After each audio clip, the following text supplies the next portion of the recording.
Mannarkkad town കഴിഞ്ഞ് കുമ്മരംപുത്തൂർ ചുങ്കം അവിടെ നിന്ന് ഏകദേശം ഒരു 50 കിലോമീറ്റർ ദൂരം സഞ്ചരിച്ചാൽ മഞ്ചേരിയിലേക്ക് എത്താവുന്ന അലനല്ലൂർ, അതേപോലെ മേലാറ്റൂർ, പാണ്ടിക്കാട് കഴിഞ്ഞ് മഞ്ചേരിയിലേക്ക് എത്താവുന്ന ഒരു സമാന്തര റൂട്ടാണ്. എൻ്റെ ഓർമ്മ ഉദിച്ചതിൽ പിന്നെ ആ ഒരു റോഡിൻ്റെ അറ്റകുറ്റപ്പണികളൊന്നും നടന്നതായിട്ട് ഓർമ്മയില്ല. വല്ലപ്പോഴും കുഴിയടക്കൽ പ്രക്രിയ മാത്രമേ ഉള്ളൂ. അപ്പോൾ അതുവഴി കുത്തിക്കുലുങ്ങിയൊക്കെ ഒരു യാത്ര ചെയ്യേണ്ടതായിരുന്നു. പക്ഷേ നമ്മൾ കരുവാരുകുണ്ട് വഴി, അലനല്ലൂരിൽ നിന്ന് കരുവാരുണ്ട് കുഴി അങ്ങനെ കയറി നിലമ്പൂരെത്തി. നിലമ്പൂരിൽ നിന്ന് നാടുകാണി ചുരം കയറി, ഇങ്ങനെ ചുരം കയറി അവസാനിക്കുന്നതിൻ്റെ തൊട്ട് മുമ്പ് കണ്ടൊരു കാഴ്ചയാണ് ഇപ്പോൾ നിങ്ങൾ കാണുന്നത്. ഒരു കാറ് സമ്പൂർണ്ണമായിട്ട് കത്തി നശിച്ചിരിക്കുകയാണ്. ഇനി അതിൽ കത്താൻ ബാക്കി ഒന്നും തന്നെ ഇല്ല എന്നാണ് പറയാൻ കഴിയുക. എങ്ങനെയാണ് ഇങ്ങനെയൊക്കെ കത്തുന്നത് എന്നുള്ളതാണ് അല്ലേ. ഈ ചുരം കയറി വരുമ്പോൾ ഇതേപോലെ ഒരു പക്ഷേ റേഡിയേറ്ററിൽ വെള്ളമില്ലാതെ ഓവറായിട്ട് ഹീറ്റായി അതറിയാതെ ഗൗനിക്കാതെ ഇങ്ങനെ കൊണ്ടുവന്ന് ഒന്നുകിൽ നിർത്തിയപ്പോൾ അല്ലെങ്കിൽ കത്തിയതിന് ശേഷം നിർത്തിയതാവാനൊക്കെ മതി. എന്തായാലും ആളപായം ഉണ്ടായതായിട്ട് അറിവില്ല ഈ ഒരു സംഭവത്തിൽ. ആരുടെ കാറാണെന്നോ എന്താണെന്നോ ഒന്നും അറിയില്ല. ഒറ്റ നോട്ടത്തിൽ ഇത് ഏത് കാറാണെന്ന് പോലും നമുക്ക് അറിയില്ല. പിന്നെ വിശദമായിട്ട് ശ്രദ്ധിച്ചൊക്കെ നോക്കുമ്പോൾ മാത്രമാണ് നമുക്ക് ഇത് ഇന്ന കാറാണെന്നൊക്കെ നമുക്ക് ഇങ്ങനെ ജസ്റ്റ് ഊഹിക്കാനായിട്ട് കഴിയുള്ളൂ. എന്തായാലും കത്താത്തതായിട്ട് അതിൽ അല്പം ഇതേപോലുള്ള തകിടുകൾ അല്ലെങ്കിൽ ഇരുമ്പിൻ്റെ ചെറിയ ബീം പോലുള്ള സംഭവങ്ങളോ അല്ലെങ്കിൽ ഇതേപോലുള്ള ഇരുമ്പ് തകിടുകളും റോഡുകളും മറ്റുമൊക്കെ ഉള്ളൂ. ഈ എൻജിൻ പോലും അതിൻ്റെ അലുമിനിയം അല്ലെങ്കിൽ ആ ഒരു ഇൻറ്റാലിയം അതിൻ്റെ കേസുകൾ പോലുള്ള സംഭവങ്ങൾ എല്ലാം ഇതേപോലെ എല്ലാം കത്തി നശിച്ചിട്ടുണ്ട് കേട്ടോ. ഒന്നും തന്നെ ബാക്കിയില്ല. ഇപ്പോൾ ടയറുകളൊക്കെ നിങ്ങൾക്ക് കാണാൻ പറ്റും. ബോഡിയിലൊന്നും എവിടെയും ഒരു പെയിൻറ്റിൻ്റെ ഒരു അംശം പോലും നമുക്ക് കാണാനില്ല. കാരണം ഒരു കാറിന് തീ പിടിച്ചാൽ എന്താണ് സംഭവിക്കുക? അപ്പോൾ ആ ഒരു സമയത്ത് നടന്നിട്ടുള്ള സംഭ്രമജനകമായിട്ടുള്ള കാഴ്ച എന്തായിരിക്കും? അല്ലെങ്കിൽ ഈ ഒരു വാഹനത്തിൽ യാത്ര ചെയ്ത ഫാമിലിയാണോ, ഇനി എത്ര പേരുണ്ടോ ഒന്നും അറിയില്ല. ഇതിനകത്ത് നിന്ന് എന്തായാലും എല്ലാവരും രക്ഷപ്പെട്ടിട്ടുണ്ട്. അത് തന്നെ അത്ഭുതം. ഒരു പക്ഷേ ഈ കാറ് ഹീറ്റായി ഓവർ ഹീറ്റായിട്ട് ഇങ്ങനെ പുക വന്നു തുടങ്ങിയപ്പോൾ തന്നെ ആളുകൾ വണ്ടി നിർത്തി ഇറങ്ങി വിട്ട് നിന്ന് കാണും. അതായിരിക്കും സംഭവിച്ചിട്ടുണ്ട്. പിന്നെ ഒരു ഫയർ എഞ്ചിനൊന്നും അങ്ങോട്ട് എത്തുക എന്നുള്ളത് പോസിബിൾ അല്ല. ഇതാ ടയർ കത്തിക്കരിഞ്ഞതിൻ്റെ ദൃശ്യങ്ങളാണ് ഇപ്പോൾ നിങ്ങൾ കാണുന്നത് കേട്ടോ. അപ്പോൾ ഗ്ലാസുകൾ പോലും ഉരുകി ഒലിച്ച് പോയതിൻ്റെ ദൃശ്യങ്ങളാണ് കാണുന്നത്. ഇവിടെ റബ്ബറിൻ്റെയോ മറ്റോ ഒന്നും ഒരു പാർട്സും ബാലൻസ് ഇല്ല.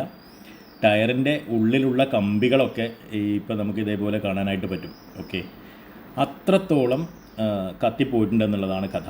എന്തായാലും ഒരു വാഹനം കത്തുമ്പോൾ സ്വയം രക്ഷാപ്രവർത്തനം നടത്തരുതെന്ന് പറയുന്നത് ചിലപ്പോഴൊക്കെ എങ്കിലും നമുക്ക് ഇതേപോലെ അത്ഭുതം തോന്നാറുണ്ട്. കാരണം എന്തിനാണ് ഒരു വാഹനത്തിലൊരു ഫയർ എക്സ്റ്റിങ്ക്വിഷർ വെച്ചിട്ടുള്ളത്? ഒരു തീ അണയ്ക്കാനുള്ളൊരു സംവിധാനം ഉണ്ടല്ലോ. നമുക്കത് പലപ്പോഴും പല പുതിയ വാഹനങ്ങളിലൊക്കെ വില കൂടിയ വാഹനങ്ങളിലൊക്കെയാണ് ഇപ്പോൾ അത് വരുന്നത്. സാധാരണ വാഹനങ്ങളിലൊന്നും കാണാറില്ല. എന്തായാലും എന്തുകൊണ്ടായിരിക്കാം ഇങ്ങനെ വാഹനം കത്തുമ്പോൾ നമുക്ക് പെട്ടെന്ന് നമ്മൾ തന്നെ സ്വയം രക്ഷാപ്രവർത്തനം ചെയ്യണ്ട എന്ന് പറയുന്നത്? അതൊരു അത്ഭുതമായി തോന്നിയിരുന്നു. ചെറിയ കാര്യങ്ങളൊക്കെ ആണെങ്കിൽ, ചെറിയ പുക വരുന്നു അല്ലെങ്കിൽ എന്തെങ്കിലും അസ്വാഭാവികത തോന്നുന്നു ഒക്കെ ആണെങ്കിൽ നമുക്ക് ഒരുപക്ഷെ പലരും വെള്ളം കോരി ഒഴിക്കുന്നതും മറ്റുമൊക്കെ കാണും. അതൊക്കെ എത്രത്തോളം ഗുണകരമാണോ എന്നറിയില്ല. എന്തായാലും ഇവിടെ സംഭവിച്ചിരിക്കുന്നത് ഇത് ഓവർ ഹീറ്റായി കത്തി എന്നുള്ളത് തന്നെയാണ് നമുക്ക് മനസ്സിലാവുക. എന്താണ് സംഭവിച്ചതെന്നുള്ളതൊക്കെ ഇനിയുള്ള വാർത്തകൾ പുറത്തോട്ട് വരേണ്ടതുണ്ട്. എന്തായാലും ഈ വാഹനം കത്തുമ്പോൾ ഈ പുറമെ കാണുന്നതിനേക്കാൾ വലിയ അപകടങ്ങൾ ഉണ്ടാകാൻ സാധ്യതയുണ്ട്. അതിൽ ചിലപ്പോൾ നമ്മൾ ഇനി പറയാൻ പോകുന്ന കാര്യങ്ങളൊക്കെ ഒരുപക്ഷെ സംഭവിക്കാവുന്നതാണ് കേട്ടോ. അപ്പോൾ ഇവിടെ നമ്മൾ ശ്രദ്ധിക്കേണ്ട ഒരു കാര്യം, ഈ കാർബൺ മോണോക്സൈഡ് പോലുള്ള വളരെ മാരകമായിട്ടുള്ള വിഷവാതകങ്ങൾ പുറത്തു വരുന്നു കത്തുന്ന സമയത്ത്. ഇത് ശ്വസിക്കുന്നത് വളരെ പെട്ടെന്ന് തന്നെ അപകടകരമായ അവസ്ഥയിലേക്ക് മനുഷ്യ ശരീരത്തെ എത്തിക്കാം.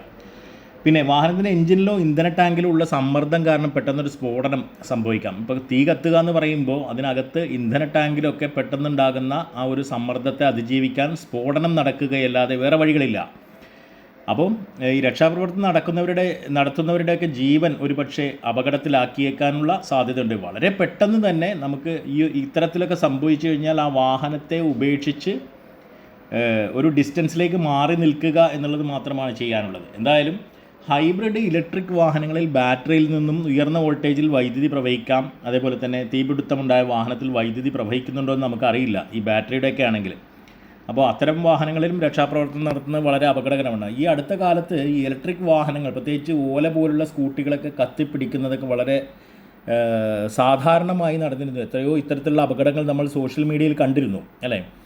അപ്പം ഈ വേഗത്തിൽ തീ പടരുന്ന രൂപത്തിൽ പെട്രോള്, ഡീസൽ, പ്ലാസ്റ്റിക്, തുണികൾ എന്നിവ ഒക്കെ ഉള്ള രൂപത്തിലാണ് ഈ കാറിൻ്റെയൊക്കെ ഒരു മാനുഫാക്ചറിങ്.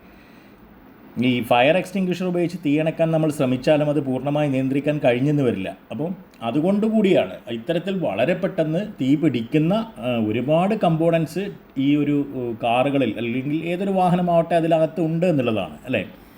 അപ്പോൾ നമ്മളായിട്ട് അതിൽ ഇത് കെടുത്താനായിട്ട് മെനക്കെട്ടാൽ സംഗതി നല്ല അസൽ പണി കിട്ടാനാണ് സാധ്യത. അപ്പോൾ എപ്പോഴും ഒരു ജാഗ്രത ആ കാര്യത്തിൽ പാലിക്കുക. അതേപോലെ തന്നെ ഏറ്റവും നല്ല അല്ലെങ്കിൽ ഈ പറയുന്ന നല്ലൊരു സർവീസ് എപ്പോഴും സ്വന്തം വാഹനത്തിൽ നൽകാനായിട്ട് ശ്രമിക്കുക. ഓയിലുകൾ ചേഞ്ച് ചെയ്യുക, അതേപോലെ തന്നെ ബ്രേക്ക് പോലുള്ള സംവിധാനങ്ങൾ നമ്മളെപ്പോഴും പെർഫെക്റ്റ് ആണെന്ന് ഉറപ്പുവരുത്തുക. അതേപോലെ തന്നെ റേഡിയേറ്റർ പോലുള്ള അതിലെ കൂളൻറ്റുകൾ, ആളുകൾ പുതിയ വാഹനങ്ങൾ പോലും വെള്ളമൊഴിക്കുന്നതൊക്കെ പലപ്പോഴും കാണാറുണ്ട്.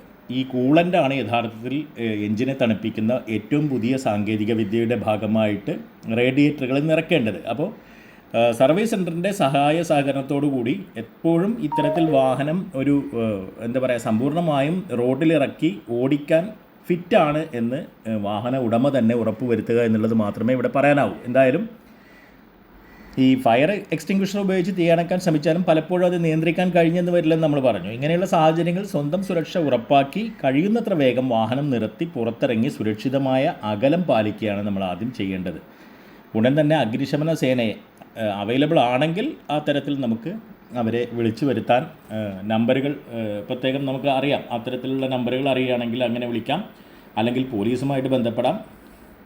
എന്തായാലും അവരൊക്കെ വരുമ്പോഴേക്ക് കാര്യം തീരുമാനമാവും. പ്രത്യേകിച്ച് ഇങ്ങനെയുള്ള ചുരം മേഖലയിലേക്കൊക്കെ ഇതുപോലെ ഫയർ ആൻഡ് സംഭവങ്ങൾ ഒക്കെ വരുമ്പോഴേക്ക് ഒരുപാട് സമയമെടുക്കും. അപ്പം അവർക്ക് മാത്രമേ ഇത്തരത്തിലുള്ള എന്തെങ്കിലും കാര്യങ്ങൾ ഗണ്യമായിട്ട് അല്ലെങ്കിൽ നല്ല രൂപത്തിൽ ചെയ്യാൻ കഴിയുള്ളൂ എന്നുള്ളതാണ്. അവരുടെ ഉപകരണങ്ങൾ കൂടുതൽ ശക്തമായതും ഇത്തരം സാഹചര്യങ്ങൾ നേരിടാൻ പരിശീലനം ലഭിച്ചവരും ഒക്കെ ആയതുകൊണ്ട്